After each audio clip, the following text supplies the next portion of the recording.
ingin kirim bantuan, saya bilang terima kasih. Concern Anda, kami mampu. Harusnya warga Sumatera yang ditanya.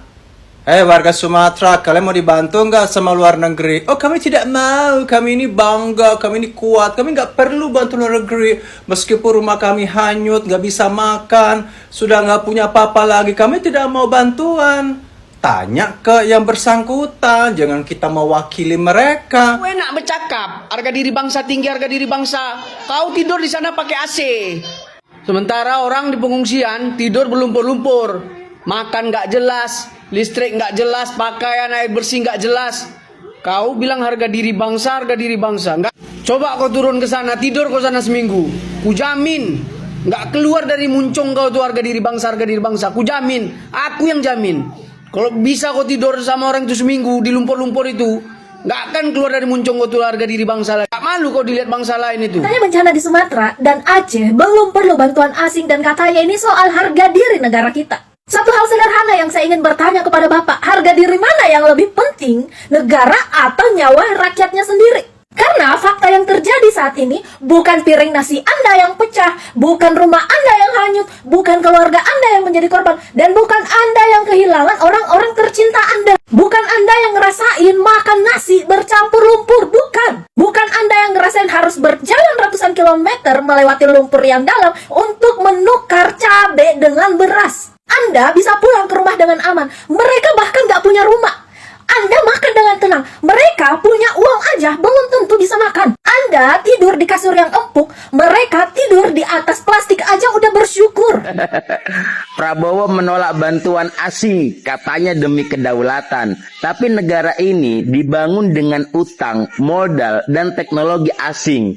Rakyat kebanjiran disuruh bangga dan tahan derita. Sementara proyek raksasa disuapi dana luar negeri tanpa banyak bacot. Nasionalisme dipaksa untuk menolak bantuan kemanusiaan, tapi dilacurkan saat proyek butuh uang. Sebelumnya, Presiden Prabowo Subianto mengaku dihubungi beberapa pemimpin negara lain untuk membantu penanganan bencana di Sumatera. Kepala negara mengucapkan terima kasih atas tawaran itu, namun Prabowo merasa pemerintah Indonesia masih mampu mengatasi bencana banjir ini. Dia mengatakan Presiden sejak awal sudah mengerahkan bantuan untuk penanganan bencana. Dia juga berterima kasih kepada aparat TNI dan Polri yang sudah membantu. Prabowo juga menyinggung sejumlah kelompok yang mendorong penetapan status bencana nasional terhadap bencana di Sumatera. Dia menegaskan pemerintah sudah mengerahkan bantuan untuk penanganan bencana. Dia juga mengklaim situasi terkendali. Prabowo juga berencana segera membentuk sebuah badan rehabilitasi dan rekonstruksi pasca bencana Sumatera.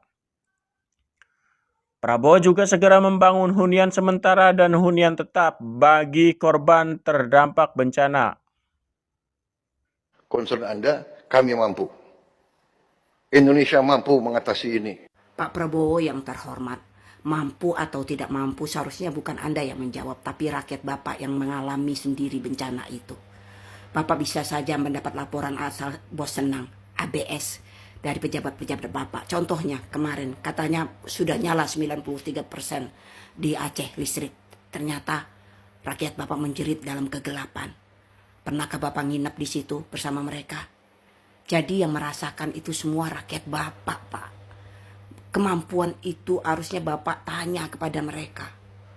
Sekarang Bapak menolak bantuan dari asing. Kami tahu Bapak ingin menunjukkan bahwa Bapak presiden yang hebat, yang kuat, yang bisa menangani. Ini negara kuat, bisa menangani sendiri. Menolak bantuan asing. Please Pak, kadang-kadang kita memang harus rendah hati menerima bantuan dari negara lain. Itu bukan berarti kita terhina Pak. Karena memang manusia ini niatnya itu semuanya adalah saling tolong menolong. Itulah gunanya kita bersahabat dengan luar negeri. Kita juga kalau ada negara lain mengalami bencana, kita juga beri bantuan. Ini Pak, rakyat Bapak yang wafat itu, yang baru tercatat itu 1000 lebih sudah Pak. Belum kehancuran. Kehancurannya beda dengan tsunami Pak. Tsunami langsung hilang air laut bersih. Ini lumpur yang dibawa Pak. Lumpur dan kayu-kayu balok. Jadi kalau Bapak menolak bantuan negara luar, negara asing, saya merasa mungkin Bapak tidak berempati dengan penderitaan rakyat. Mohon maaf Pak. Lalu dengan entengnya Anda berkata ini soal harga diri negara. Ini logikanya dari mana saat Anda sendiri tidak merasakan penderitaan saudara-saudara kita di sana dan mengatakan ini soal harga diri. Bencana itu datangnya tanpa izin. Air nggak pernah nanya pada negara ini berdaulat atau tidak. Gempa, banjir, longsor, mereka nggak peduli soal gengsi loh. Yang rakyat butuhkan itu cuma 3. Makan, tempat yang aman, dan pertolongan yang cepat. Kalau masih ada korban yang kekurangan logistik, masih ada anak-anak yang tidur di tenda darurat, lalu kita bicara soal harga diri, itu memang terdengar mewah, tapi jauh banget dari realitas lapangan. Sejak kapan menerima bantuan asing menandakan negara kita itu lemah? Sejak kapan logika itu? Menerima bantuan asing bukan tanda bahwa negara kita lemah.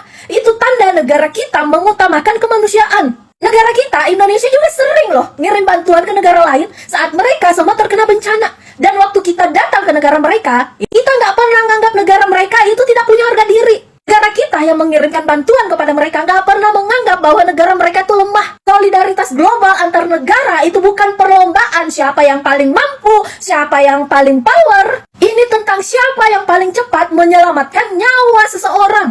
Kalau ada bantuan yang datang dengan niat yang baik, lalu kita tolak atas nama gengsi, yang rugi siapa? Itu bukan pejabat, bukan Anda, bukan para elit, tapi para korban yang ngerasain langsung. Uang penanganan bencana itu adalah uang rakyat, pajak rakyat, bukan uang pribadi pejabat. Kalau memang sistem kita udah kuat, lapangan kita aman, logistik kita cukup, tidak ada korban yang terabaikan, baru deh silahkan bicara soal negara kita belum butuh bantuan asing. Tapi kalau masih banyak masyarakat kita yang masih menunggu pertolongan, maka menolak bantuan luar negeri itu bukan soal harga diri, tapi soal egoisnya Anda. Dan fakta di lapangan pada saat ini yang terjadi apa? Ya, masyarakat kita, saudara-saudara kita di sana masih menunggu pertolongan sampai detik ini. Harga diri negara itu tidak akan pernah runtuh karena menerima bantuan. Nasionalisme sejati itu sederhana kok Pak. Siapa yang hadir paling cepat saat rakyat jatuh? Dan pada akhirnya apa? Nyawa manusia itu selalu lebih penting daripada gengsi dan kekuasaan. Harga diri negara itu nggak diukur dari penolakan bantuan, tapi seberapa cepat negara hadir saat rakyatnya hancur. Karena pada akhirnya yang lapar itu bukan negara, tapi rakyat. Yang terluka bukan harga diri Pak, tapi manusia. Bangsa kita masih mampu untuk mengelola bencana ini, untuk merecover ini dengan cepat. Harga diri bangsa kita juga tinggi. Masya Allah, tabarakallah, bapak-bapak pejabat pemerintah yang kami hormati dan kami muliakan sepenuh hati. Pak, benar Pak, harga diri itu utama di atas segala-galanya. Bahkan Rasulullah SAW pernah bersabda, fa innal haya aminal iman. Sesungguhnya rasa malu merupakan bagian dari iman. Tapi Pak, ini kan lagi darurat, jutaan orang sedang kelaparan karena makanan terbatas. Saudara-saudara kami di Sumatera sedang kedinginan, pakaian hanya yang dipakai di badan, tak punya tempat bernaung. Janganlah tolak bantuan negara lain. Yang penting kita nggak minta, mereka yang nawarin. Lagian Pak, harusnya ya Bapak itu malu kalau korupsi uang rakyat, nyolong hak rakyat, merampas lahan rakyat, merusak hutan. Itu harusnya malu. Astagfirullahaladzim Pak, ini songkok hitam. Ente kadang-kadang save dan sebarkan pesan ini agar mereka tahu diri. Barakallahu fikum. Saya ditelepon banyak pimpinan kepala negara yang ingin kirim bantuan. Saya bilang terima kasih. Ya Allah Pak, ada negara luar yang mau bantu ditahan. Terus bantuan yang dari komunitas Acehnya ditahan. Ada pula dipajakin. Ya Allah Pak, udah 18 hari bencana terjadi, Bapak baru mau mempersiapkan timnya. Astagfirullah Pak, udah banyak mati di sana Pak. Bukan cuma karena kelaparan aja Pak, karena sakit Pak. Nah di sana nggak ada lagi rumah, tidurnya entah udah kayak mana, udah kedinginan mereka Pak. Harusnya dari awal Pak terjunkan tuh tim medis, tim evakuasi Pak, harusnya.